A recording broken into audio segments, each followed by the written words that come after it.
Perlis மாநிலம் முழுவதற்கும் கெடா, பேரா, கிளந்தான், சபா மற்றும் சராவாவில் பல பகுதிகளுக்கும் லெவல் 1 வெப்ப வானிலை எச்சரிக்கை விடுக்கப்பட்டுள்ளது.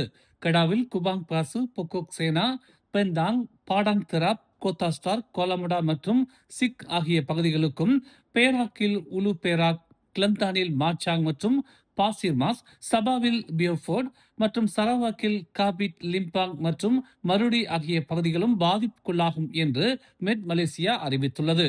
ஒரு பகுதியில் அதிகபட்ச தினசரி வெப்பநிலை குறைந்தபட்சம் 3 நாட்களுக்கு 35 டிகிரி செல்சியஸ் மற்றும் 37 டிகிரி செல்சியஸ் வரை அடையும் போது நிலை 1 எச்சரிக்கை விடுக்கப்படுகிறது.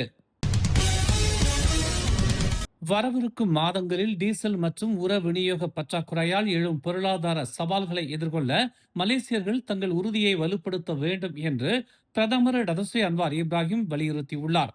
சாத்தியமான பொருளாதார மந்தநிலையை சமாளிக்க மலேசியர்கள் தங்கள் மீள்திறனை வலுப்படுத்த வேண்டும் என்று அன்வார் தெரிவித்தார். அடுத்த சில மாதங்களுக்கு நாட்டிற்கு போதுமான பெட்ரோலிய விநியோகம் உறுதியாக இருந்தாலும் டீசல் பற்றாக்குறை மற்றும் உர விநியோக பிரச்சனைகள் போன்ற சவால்கள் பொருளாதாரத்தில் அழுத்தத்தை ஏற்படுத்தக்கூடும்.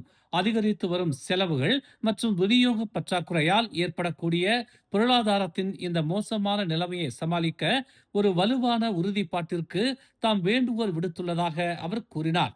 எந்த பிரச்சனைகளும் தீர்க்க முடியாதவை என்று தாம் நம்பவில்லை என்றும், நமக்கு தேவையானது தேசிய உறுதிப்பாடு என்றும் உயர்கல்வி அமைச்சு நடத்திய புவிசார் அரசியல் நெருக்கடி காலங்களில் முஸ்லிம் ஒற்றுமை என்ற தலைப்பிலான இல்முவான் மலேசியா மடானி கருத்தரங்கில் தனது தொடக்க உரையில் அவர் கூறினார்.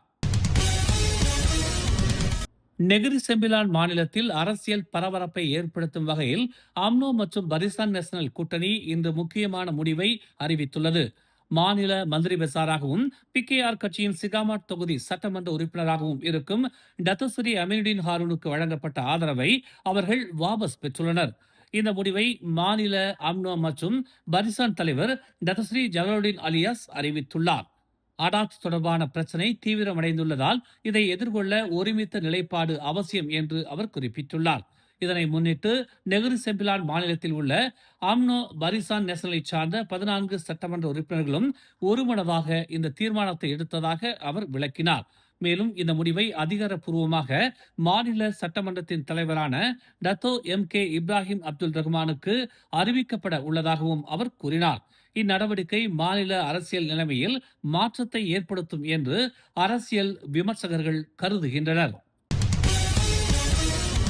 மலேசிய லஞ்ச ஊழல் தடுப்பு ஆணையத்தின் புதிய தலைவராக உயர்நீதிமன்ற முன்னாள் நீதிபதி நியமிக்கப்பட்டதை தொடர்ந்து சீர்திருத்தங்களுக்காக அழுத்தம் கொடுக்க இந்த தருணத்தை பயன்படுத்திக் கொள்ளலாம் என்று பிகேஆர் கட்சியின் துணைத் தலைவர் நூருல் இசா அன்வார் தெரிவித்துள்ளார்.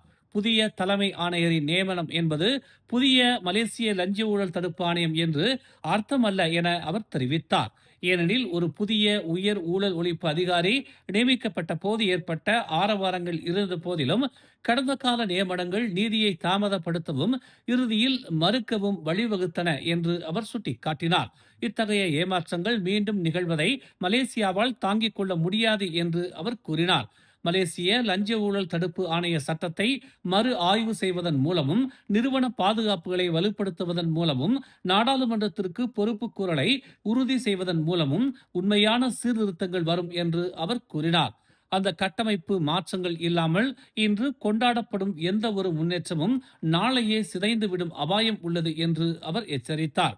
நேர்மை என்பது ஒரு பதவி அல்ல, மாறாக அது மூடிய கதவுகளுக்கு பின்னால் எடுக்கப்படும் முடிவுகளிலும் அச்சம் இன்றி தொடரப்படும் வழக்குகளிலும் நீதியை விற்க முடியாது என்பதால் திருப்பி அழைக்கப்படாத அழைப்புகளிலும் கட்டமைக்கப்படும் ஒரு குணம் என்று நூருல் இசா தெரிவித்தார்.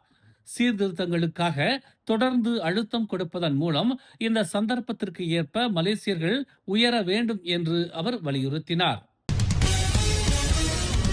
ஏப்ரல் 20 தித்தி காஜாவில் நடந்த ஒரு சம்பவத்தில் ஒருவரை மற்றொரு நபர் குத்துவதை காட்டும் வைரல் வீடியோ குறித்து காவல்துறை விசாரித்து வருவதாக தெரிவிக்கப்பட்டுள்ளது. 82 வினாடிகள் கொண்ட அந்த காணொலியில் ஒருவர் மற்றும் அவருடன் இருந்த பலர் பாதிக்கப்பட்டவரை குத்தி கீழே விழச் செய்வது தெரிகிறது.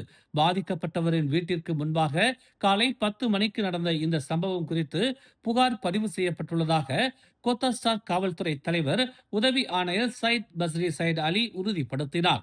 தாக்குதலுக்கு 2 நாட்களுக்கு முன்பு புகார்தாரரான 38 வயது நபர் சந்தேக நபரின் மனைவியுடன் கருத்து வேறுபாட்டில் ஈடுபட்டிருந்ததாக முதற்கட்ட விசாரணையில் தெரிய வந்துள்ளது.